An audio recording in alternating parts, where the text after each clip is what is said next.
सनत कुमार जी कहते हैं, महर्षि, तदनंतर तारक पुत्रों के प्रभाव से दग्ध हुए इंद्र आदि सभी देवता दुखी हो परस्पर सलाह करके ब्रह्मा जी की शरण में गए। वहां संपूर्ण देवताओं ने दीन होकर प्रेम पूर्वक पितामह को प्रणाम किया और अवसर देखकर उनसे अपना दुखड़ा सुनाते हुए कहा। देवता बोले, धातः त्रिपुरों के स्वामी तारक पुत्रों ने तथा मयासुर ने समस्त स्वर्गवासियों को संतप्त कर दिया है।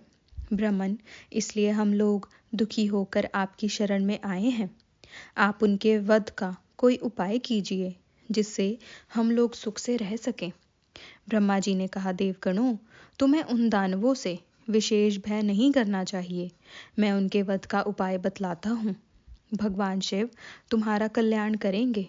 मैंने इन दैत्यों को बढ़ाया है, अतः मेरे हाथों इनका वध होना उचित नहीं। साथ ही त्रिपुर में इनका पुण्य भी वृद्धिगत होता रहेगा। अतः इंद्र सहित सभी देवता शिव जी से प्रार्थना करें। वे सर्वाधीश यदि प्रसन्न हो जाएंगे तो वे ही तुम लोगों का कार्य पूर्ण करेंगे। सनत कुमार जी कहते हैं, व्यास जी, ब्रह्मा जी की यह वाणी सुनकर इंद्र सहित सभी देवता दुखी हो उस स्थान पर गए जहां वृषभध्वज शिव आसीन थे। तब उन सब ने अंजलि बांधकर देवेश्वर शिव को भक्तिपूर्वक प्रणाम किया और कंधा झुकाकर लोकों के कल्याणकर्ता शंकर का स्तवन किया। मुने इस प्रकार नाना प्रकार के दिव्य स्तोत्रों द्वारा त्रिशूलधारी परमेश्वर की स्तुति करके सर्वार्थ साधन में निपुण इंद्र आदि देवताओं ने दीन भाव से कंधा झुकाए हुए हाथ जोड़कर प्रस्तुत सर्वार्थ को निवेदन करना आरंभ किया। देवताओं ने कहा, महादेव, तारक के पुत्र तीनों भाइयों ने मिलकर इंद्र सहित समस्त देवताओं को परास्त कर दिया है। भगवान, उन्होंने त्रिलोकी को तथा मुनीश्वरों को अपने अधीन कर लिया है और संपूर्ण सिद्ध स्थानों को नष्ट भ्रष्ट करके सारे जगत को उत्पीड़ित कर रखा है। वे दारुण दैत्य समस्त यज्ञ भोगों का स्वयं ग्रहण करते हैं। उन्होंने ऋषि धर्म का निवारण करके अधर्म का विस्तार कर रखा है। शंकर, निश्चय ही वे तारक पुत्र समस्त प्राणियों के लिए अवध्य हैं। इसलिए वे स्वेच्छा अनुसार सभी कार्य करते रहते हैं। प्रभु, ये त्रिपुर निवासी दारुण दैत्य जब तक जगत का विनाश न कर डाले उसके पहले ही आप किसी ऐसी नीति का विधान करें जिससे इसकी रक्षा हो सके। सनत कुमार जी कहते हैं, मुने, यूं भाषण करते हुए उन स्वर्गवासी इंद्र आदि देवों की बात सुनकर शिव जी उत्तर देते हुए बोले।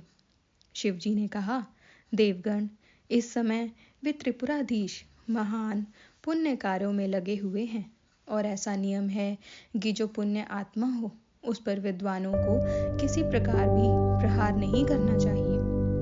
मैं देवताओं के सारे महान कष्टों को जानता हूँ, फिर भी वे दैत्य बड़े प्रबल हैं। अतः देवता और असुर मिलकर भी उनका वध नहीं कर सकते। वे तारक पुत्र सब के सब पुण्य संपन्न हैं, इसलिए उन सभी त्रिपुरवासियों का वध दुस्साध्य है। यद्यपि मैं रणकर्ष हूँ, तथापि जानबूझकर मैं मित्रद्रोह कैसे कर सकता हूँ? क्योंकि पहले किसी समय ब्रह्मा जी ने कहा था कि मित्रद्रोह से बढ़कर दूसरा कोई बड़ा पाप नहीं है। सत्पुरुषों ने ब्रह्म हत्यारे, शराबी, चोर तथा व्रत भंग करने वाले के लिए प्रायश्चित का विधान किया है, परंतु कृतघ्न के उद्धार का कोई उपाय नहीं है। देवताओं, तुम लोग भी तो धर्मज्ञ हो, अतः धर्म दृष्टि से विचार कर तुम ही बताओ कि जब वे दैत्य मेरे भक्त हैं तब मैं उन्हें कैसे मार सकता हूँ। इसलिए अमरो, जब तक वे दैत्य मेरी भक्ति में तत्पर हैं तब तक उनका वध असंभव है।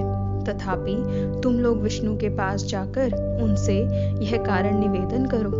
तदनंतर देवगण भगवान विष्णु के समीप गए और उनके द्वारा ऐसी व्यवस्था की गई कि जिससे वे असुर शैव सनातन धर्म से विमुख होकर सर्वथा अनाचार परायण हो गए। वैदिक धर्म का नाश होने से वहां स्त्रियों ने पातिव्रत धर्म छोड़ दिया पुरुष इंद्रियों के वश में हो गए। यूं स्त्री पुरुष सभी दुराचारी हो गए। देवाराधन, श्राद्ध, यज्ञ, व्रत, तीर्थ, शिव विष्णु, सूर्य गणेश आदि का पूजन, स्नान, दान आदि सभी शुभ आचरण नष्ट हो गए। तब माया तथा अलक्ष्मी उन पुरों में जा पहुंची। तब से प्राप्त लक्ष्मी वहां से चली गई।